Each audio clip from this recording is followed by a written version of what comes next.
Hi, this is Christine Blackledge Crowell, and it's coming to the end of Black History Month and what this month has meant to me. And I want everyone to think in terms of what this month of February has meant to you. For me, I've done some research into who I am, my identity, my bloodline. I've gone back as far as 139 years because I wanted to see where I came from. Like this. It's looking at this beautiful meadow here. Where do we come from? And I looked at myself. I took a look in the mirror. I saw my mother. I saw my grandmother. And I then thought, who else is in my bloodline? So I did a research, like I said, 139 years. And there seems to be a common theme here, that there's been matriarchs in the family, the head of the household, the mother, who was doing multiple tasks. And I realized that we have over 100 years of healthcare professionals in my family, which I didn't realize how strong that is. My great-grandmother, 139 years ago, she was born, and she was the matriarch. And I thought to myself, wow, I didn't realize how powerful that the role models are in my family. My mothers, my aunties, my sisters, my mother, my grandmother, my great-grandmother. And it made me look at the types of jobs. So for me, my calling is healthcare, and my calling is to educate as well.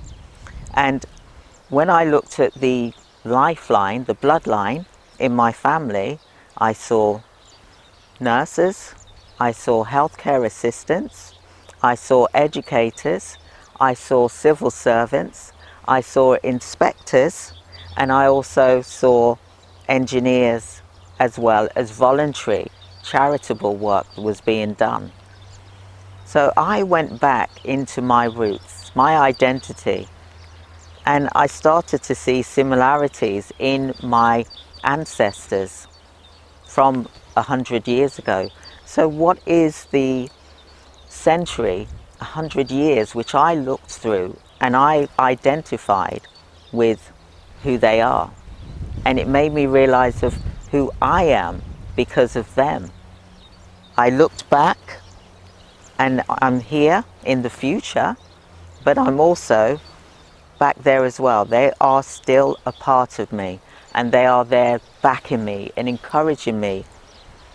We have business ideas that we can think about, and it's about making 2021 for you. You don't want to work for a boss. Why not create your own dream, your own bloodline? Let that continue, the legacy. And I just wanted to reach out to you about that, because I'm looking back in my life and my ancestors' life, and this is why I'm in this field here today, is to think about and be at one with them, doing things that they used to do. See, this is me.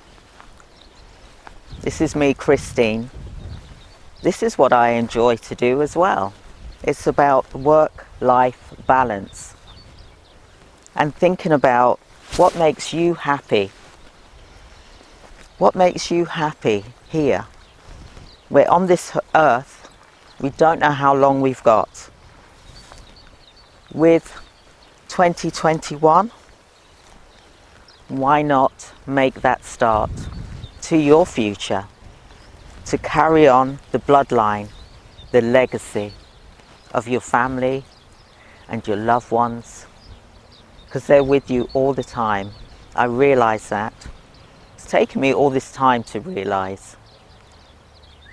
but I know that they are with me all the time.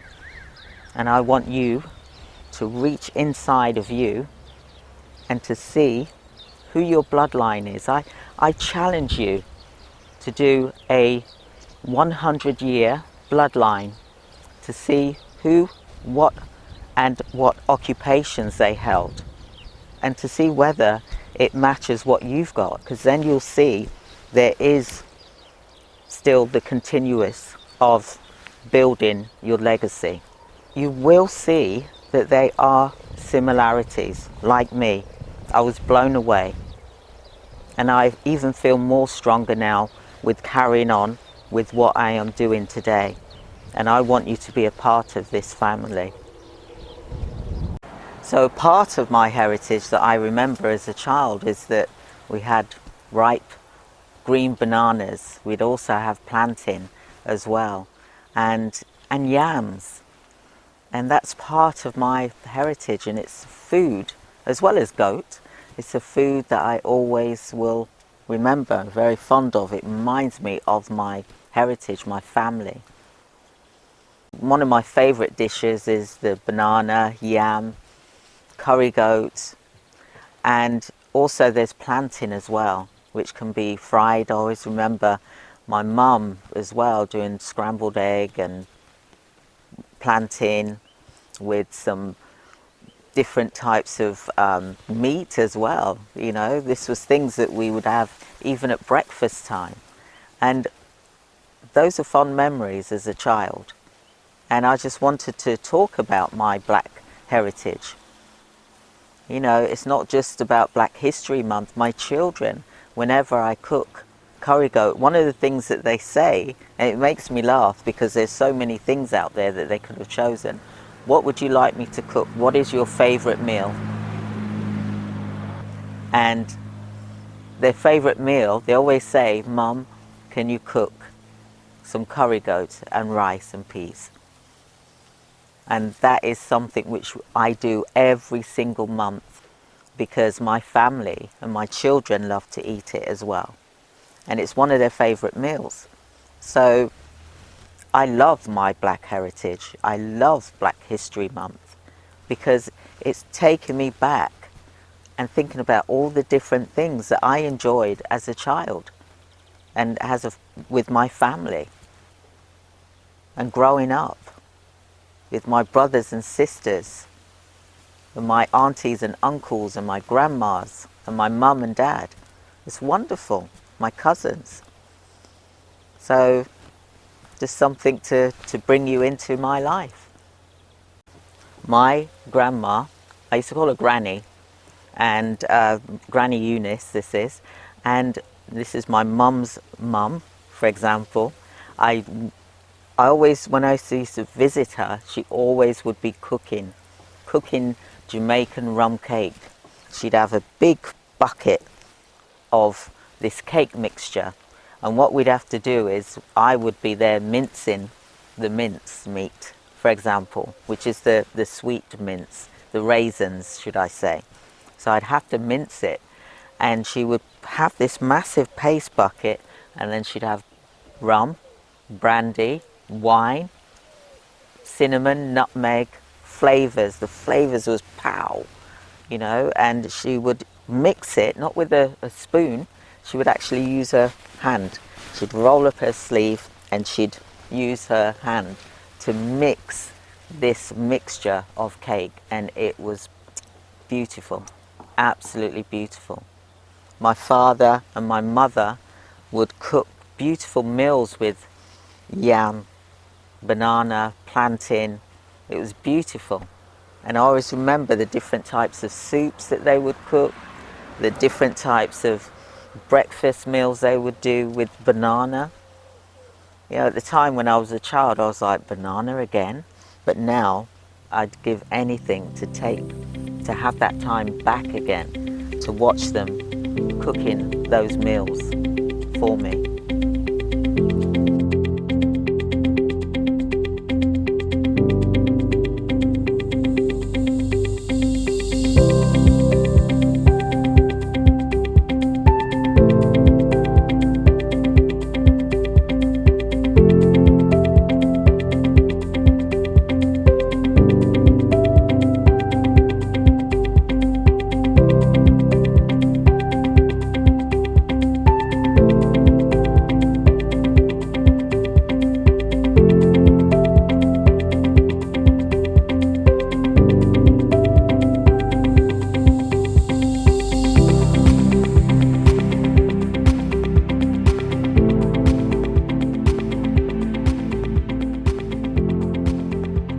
So my grandma, Henrietta, she used to have a business whereby she was in charge of a fishing port in Portland, Jamaica.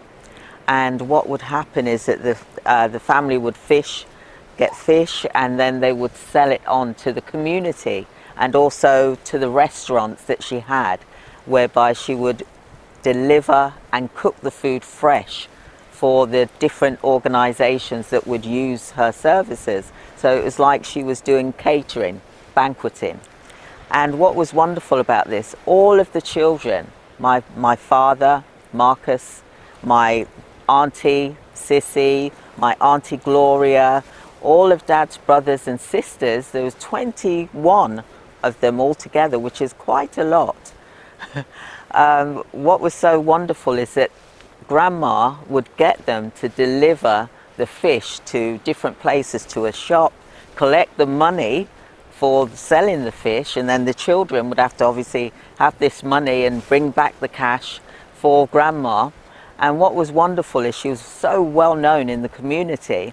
My father had, the family had servants as well, but my father was the type of person whereby he used to actually go down into the kitchen and cook with them. My father loved to cook fish. That's all my father used to eat, was fish, fish, fish. He just loves the goodness that is in the fish, fresh herbs, vegetables, spices, herbs. He just loved going to the herbalist as well. But my dad would season the fish. It was delicious. And I'm just looking at this now, and it's just taking me back to my father cooking his fish in the kitchen. And he just loved cooking all the time when he wasn't working. That was one of his hobbies. And he loved to see beautiful things. Anyone that knew my father would agree with me here. And you know, I'm looking here at all of this beauty that is around me, and I am so blessed to be enjoying all of this. You know, it just makes me go back in time of what I remember as a child and as an adult. I cook fish today. I love to cook. You'll see from my cooking shows anyway. But this reminds me of my father, Marcus Owen Harrison. And his legacy from his grandma is that he learned how to do the fish, gut it, and cook it to perfection. Every type of fish. He knew what herbs, what vegetables went with certain fishes. He knew what he was doing. It's just a shame I didn't get to meet my grandma because she lived in Jamaica. But she's inside of me. She's in here in spirit. And this is to you, Grandma and Dad. Thank you for bringing me here to this beautiful place, for me to appreciate it the way you enjoyed it as well.